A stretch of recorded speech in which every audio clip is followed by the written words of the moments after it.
شیرین بیا آن را بخ بیا شیرین بیا سوز بخی زرد و سوزکه نیز میگویند. برای طبابت اساساً ریشه آن را استفاده میبرند.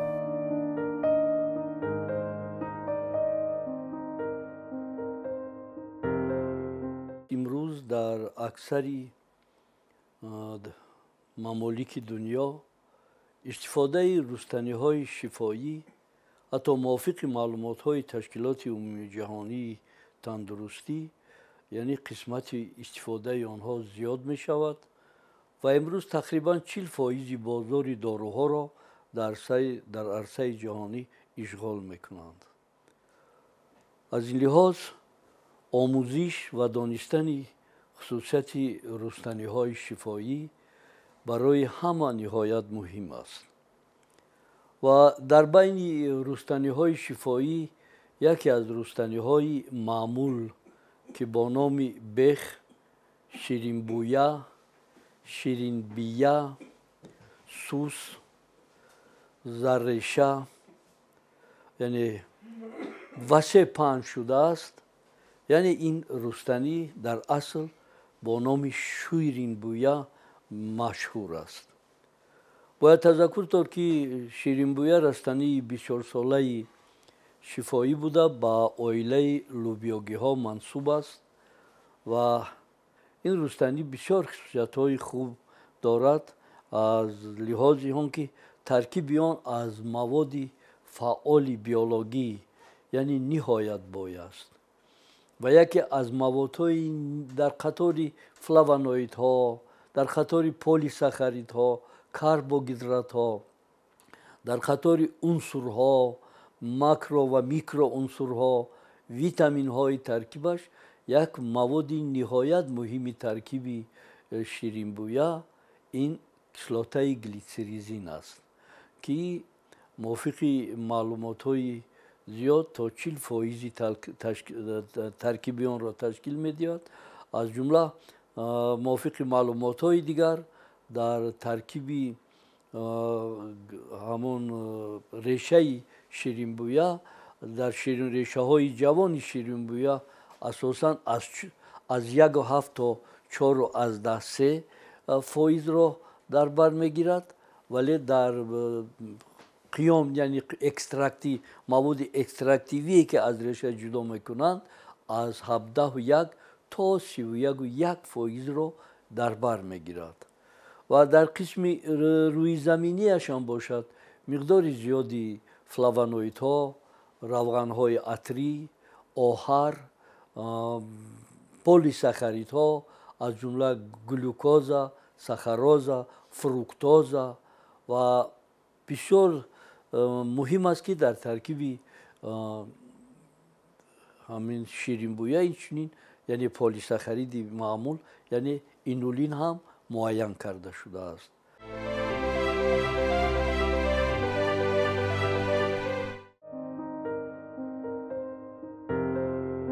در طب مردمی تاجیکان آبجوش ریشه هایش را هنگام التهاب راه‌های بالایی نفس، سلفه، اختلاج حلق و چای از ریشه آن تیار کرده را همچون درمان بخش بونیه و عصب‌های خراب گشته با نام سوس چای می نوشند. غیر از این مواد شیرین بیه را برای به تنظیم آوردن کار دستگاه هاضمه و هنگام دمیچ شکم استفاده می برند.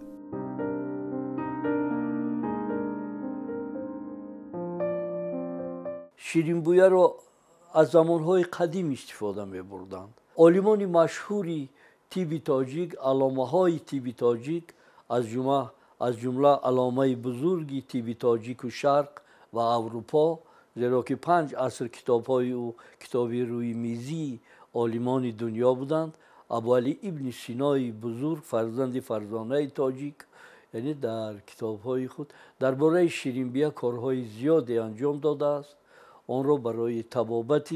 بیماری های عضوهای نفس از جمله برای طبابت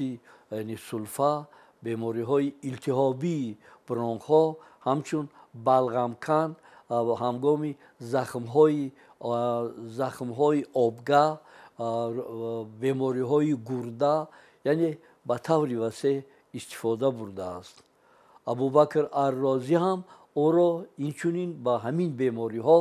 ва инчунин ғайр аз ин барои сӯзиши пешоб, ҳангоми сӯзоки пешоб ба амал меояд ва илтиҳоби ғадуди мардӣ, яъне простата,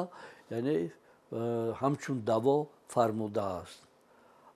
амирдавлат амасатсияни ҳам гуфтаҳои абуалӣ ибни Синоро, ки ин дар асри 16 зиндагӣ мекард, гуфтаҳои абуалӣ ибни Сино ва Абубакри ар-Розиро тасдиқ кардааст, ки ин мавод ниҳоят барои бемориҳои роҳҳои нафас, хусусан роҳи нафас, кабуд сурфа, сурфаи балғамнок, яъне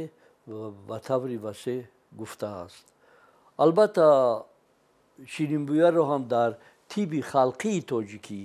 агарчи дар тибби қадима ва илмияш онро васеъ истифода мебурданд, дар тибби мардумии тоҷикон ҳам онро барои бемориҳои зиёд, барои бемориҳои аз ҷумла роҳҳои нафас, бронхит, илтиҳоби бодомакҳо, ҳалқ дар шакли ғарғара, барои ҳангоми сурфаю балғами хушк ё ки балғами сахт, ҳамчун балғамкан, ҳамчун мулоимкунанда, ҳатто дар шакли бо номи сусчой, яъне дар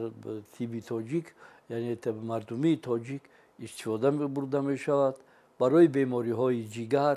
талхадон, роҳҳои пешобгузар васеъ истифода мебаранд.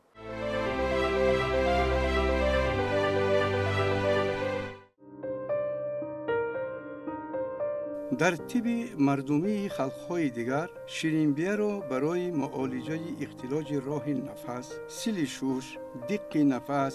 табларза ва чун подзаҳр ҳангоми заҳролудшавӣ аз замбурӯғҳои заҳрогин мефармоянд. обҷӯши бехреша ва решаҳояшро ҳангоми мушкилиҳои пешобкунӣ, ки ҳангоми бемориҳои гуногун аз ҷумла аденомаи ғадуди ҷинсӣ, яъне простата, ба амал меояд, истифода мебаранд.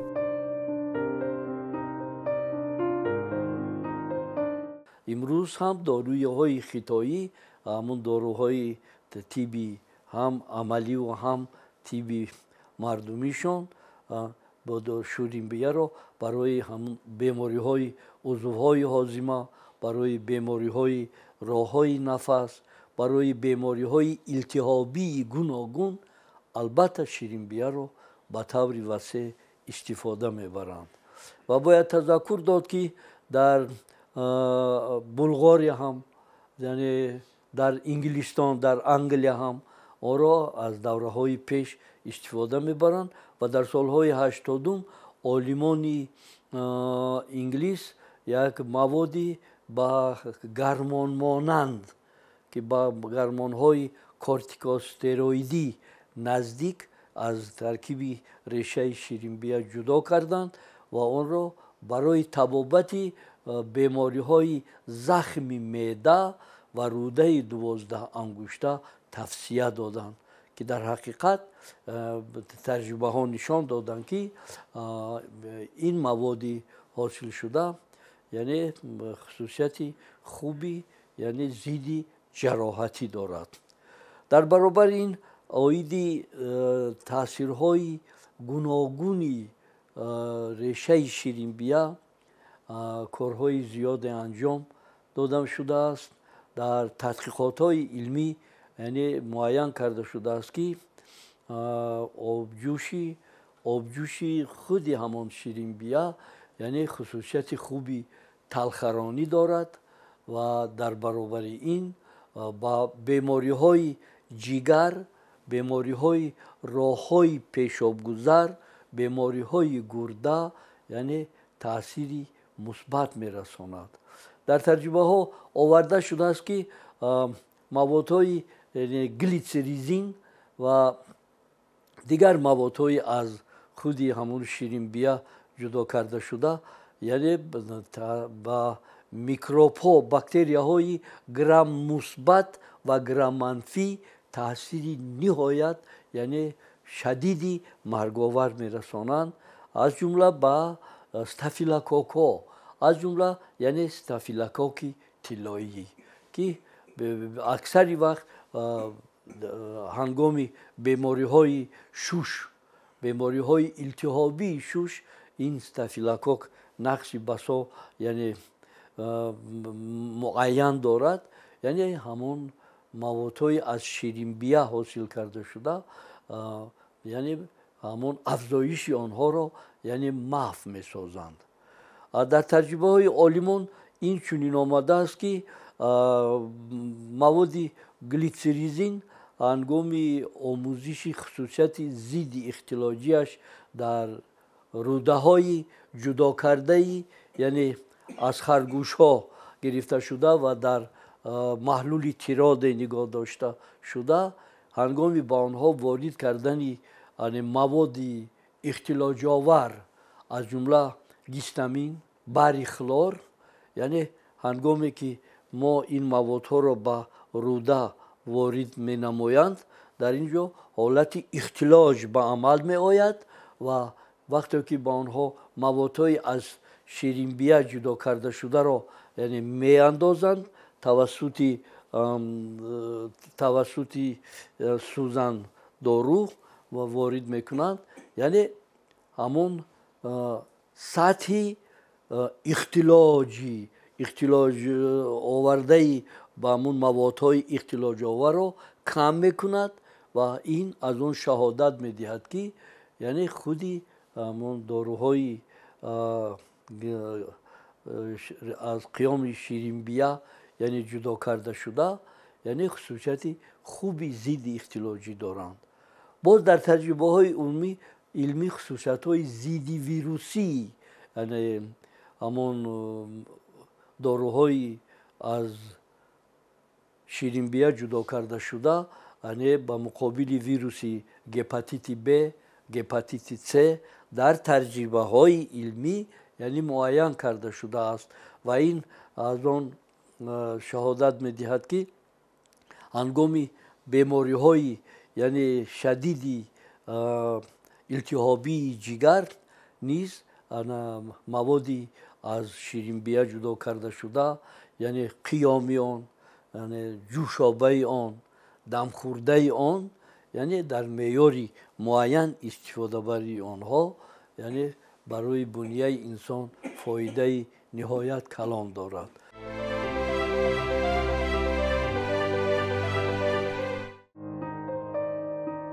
در طب عملی و معاصر داروهای از ریشه شیرین بیا تیار کرده شده را برای معالجه بیماری‌های التهابی راه نفس، بلغم و بلغمران برای کودکان خرد و آدمان سالخورده می‌فرمایند. شیرین بیا برای معالجه زخم معده و روده 12 انگشته، التهاب پرده لعابی معده که دور و دراز دوام می‌یابد و با بلندشوی شیره و ترشی آن وابستگی زیست دارد فرموده می‌شود. باید تذکر داد که خصوصیت غیر از این گلیسیرین و دیگر موادهای ترکیب شیرین بیا یعنی خصوصیت بلند کردن مسئولیت بدن را دارند و آنها هنگامی در تجربه ها معین کردند یعنی جریان فاگوسیتوز را زیاد میکنند کیلرهای مثبت را فعالناکیشان را زیاد میکنند یعنی این از آن دلالت میکند که یعنی موادهای از شیرین بیا جدا کرده شده یعنی در بلند نمودن مسئولیت بدن انسان بسیار نقش خوب را اجرا میکند از جمله در روندی حتی برای مقابل همون بیماری هایی که از نتیجه ویروس های هپاتیت ویروس های ویچسپید و دیگر در بنیه هست یعنی این در تجربه های علمی است که اساسی علمی دارند و در مقاله های در مجله های نهایت با نفوذ چاپ شدند یعنی هنگام این بیماری های جگر یعنی بیماری های ویروسی جگر یعنی استفاده داروها از شیرین بیا فایده نهایت کلان دارد و خصوصیت دیگری خوبی ریشه شیرین بیا باز در اون است که خاصیت گپتا پروتکتوری دارد. یعنی خصوصیت گپتا پروتکتوری شیرین بیا در حیوان ها با گذراندن زهری جگرکوش 4 کلورید کربن معین کرده شد و هنگامی با حیوان ها با کلاموش های سفید وارد کردن زهر جگرکوش و با آنها خوراندن یعنی قیامی مائعی ریشه شیرین بیا معین گردید که یعنی این مواد حجیره های جگر را از تاثیر زهرآگین 4 کلورید کربن امین می‌دارد. صحت نشان دهنده های سندروم سیتولیتیکی یعنی سنتی فرمنت های ALT AST آلانین امینو ترانسفرازا و اسپارتات امین ترانسفرازا رو که فعالناکیشون در نتیجه تاثیر 4 کلورید کربن افزوده بود کم میکند، پست میکند و این یک نشان دهنده خوبی خصوصیت گپتا پروتکتوری یعنی شیرین بیا هست. و غیر از این شیرین بیا خصوصیت ضد دیابتی دارد. این رو باید در خاطر داشت که